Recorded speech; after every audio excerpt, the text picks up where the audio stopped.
import of sand, and then through granite issues like we have. We have lots of natural resources, and if you straightforwardly administer those natural resources, you will get nearly 1,60,000 crores non-tax revenues. And by good governance of these corporations, you could get a revenue of nearly 24,000 crores, which for us it comes to, and little addition here and there, nearly about 2 lakh crores. Tamil Nadu is today in a debt of 14.5 lakh crores. And there are two components in that. This year we have another 40 days to go for this year's financial year. So the total debt this year is going to be 8 lakhs and 47,000 crores. And the corporations like the EB department, the transport department and all the corporations, their debts is nearly 5 lakh 10,000 crores, and approximately it's about 14.5 lakh crores debts, for which Tamil Nadu government is paying, and every month of a year they pay the dues of nearly about 1 lakh 10,000 crores. So all these we have mentioned and told how to do this, and each department what to do. In our budget, the highest allocation was for education. We allotted about 1,25,000 crores for education.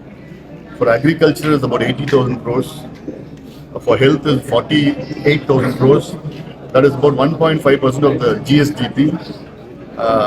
So this is a very good document which we have given, and in fact most of the officers, after we release our budget, they demand our documents and they see, yes, there's lots of good things which could be replicated in the real budget of Tamil Nadu. We are happy that way to contribute. And also some of our policies, here we have taken policies like for prohibition policy, for climate policies, for climate change and how to go about renewable energy policies.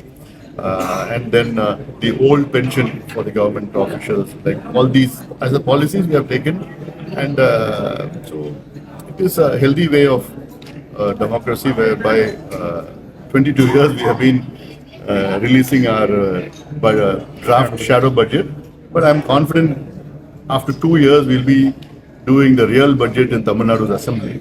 So I am very confident that way. So let us see, hopefully. You also pointed about the caste census thing when this will be taken, where you also compared this with the Bihar, which they have taken after the law.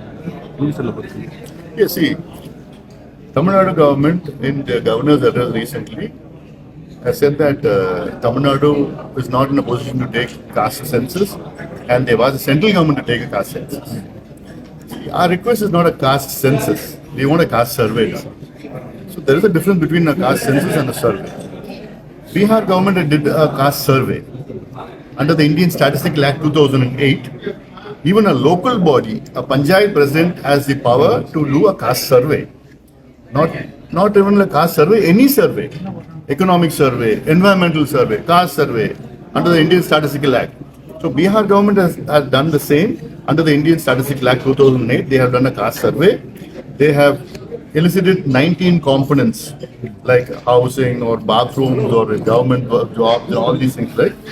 And then they have increased the reservation from 60% to 75%. And also they have elicited, when they got this data, they found that nearly 94 lakh families had a salary of less than 6,000 a month. And for those 94 lakh families, they had announced 2 lakh rupees as a loan, not a loan, as a subsidy for them to start and any issues like any projects there, so that it will help them as a family. So this is what we are asking the Tamil Nadu government to do. The last caste census was done in 1931 by the British people. It's 93 years. And today, reservation in India has been given only on caste basis, not on religion basis, not on state basis, not on linguistic basis. It's only on caste basis. So you need to get the latest data on caste. Yes. And what happened in the 93 years? Well, which community has evolved? Which community has been it has gone down? So we need scientific data, and with the data we could do more schemes, welfare schemes or reservations or other micro level schemes could be done, like what they did in PR.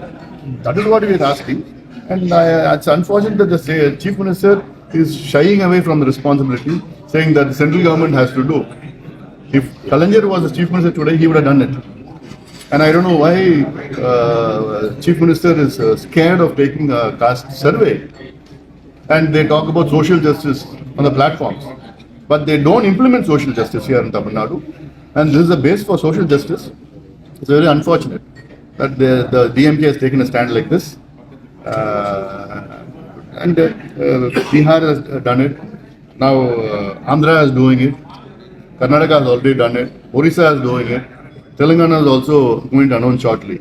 If all these states could do, why can't Tamil Nadu do? On the part of one nation, one election, we have also given a recommendation to the committee, the PMK stand. See, regarding one nation, one election, the concept is a good concept because every 6 months we have some election somewhere in the country. And it's a waste of time, money, people, resources, all these things. Right?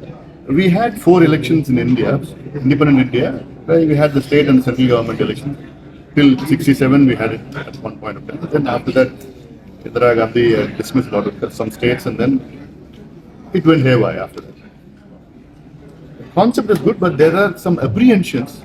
What will happen if a government falls? For example, if a state government falls within 1 year, what is going to happen in the next 4 years? Whether they're going to have governor rule. Governor rule can be only extended for 3 years, not more than that. And then what after 1 more year? Or if they'll be holding an election in the second year, and the tenure for the government will be 4 years or 5 years. So these apprehensions are there. And what happens if the central government falls? In the second year, the central government falls for argument's sake. And then what will happen in the next 3 years? Whether if there's an election in the central government, whether there'll be election on with all the states, going to be simultaneous elections. So all these apprehensions are there. Like, that is one part of it. Like.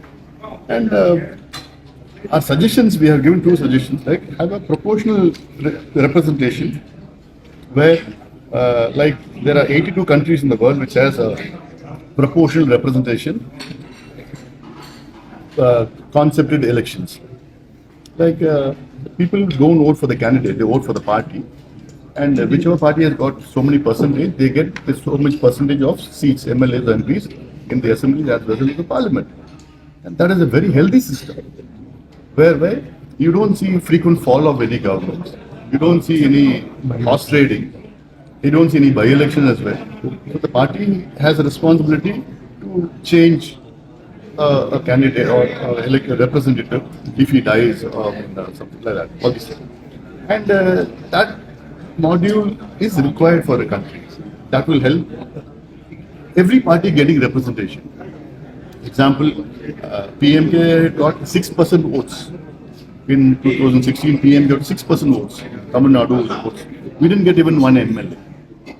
A party garnering 6% votes, not getting one MLA. A party getting 22% votes, they are getting about 50 MLAs. So that's an unfair system. So this will bring out, it will be equity and parity in the system, and like some parties can cobble up and form an alliance. So there's not going to be, instability won't be there in the states. We have had in Europe many countries having the same system and they're doing fantastic. The second suggestion which we have requested them is like have a national election this year and then have all the state elections after 2.5 years. Then after 2.5 years have the national election. Then after 2.5 years have all the state elections. Don't combine the state and the national election together. Why? Because if there's a national and state election together, the predominance will be for the national. And the national parties will have the advantage. State parties will have a big disadvantage. And then, if the election happens together, the national issues will be predominant. State issues will be sidelined.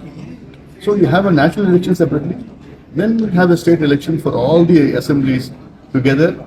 And then the local state parties will have a dominance, plus the state issues will be addressed. And not only the state assembly election, have the local body election along with state assembly. So this way, it's like what happened with the US, they have every 2 years they have elections. So like that have it here. One final question on the protesting farmers there in Delhi who just protested. There's been a tear gas against them and some violence has been also happening. Yes, we have seen this, I think, about a year ago what happened there. See, the farmers' issues are, in fact, their demands are justified. Their demands are real, their demands are justified. One of the main demands is the MSP. And MSP is something where I can relate to Tamil Nadu. Tamil Nadu, 1 quintal of paddy is procured for 2,160 rupees. Whereas the cost of, growing 1 quintal of paddy is about 1,989 rupees according to Tamil Nadu Agricultural University. So what the farmer gets basically is 150 rupees a quintal. Quintal is 100 kilos. So with 150 rupees per quintal, what can he do? Farming is always it's a huge loss. And so you have to increase the MSP. And if sugarcane is the same. Tamil Nadu sugarcane, they are doing it for 2,850 rupees per ton. Whereas in Haryana, they are doing it for 3,850 rupees. 1,000 rupees more they give. Haryana is giving more, Punjab is giving more.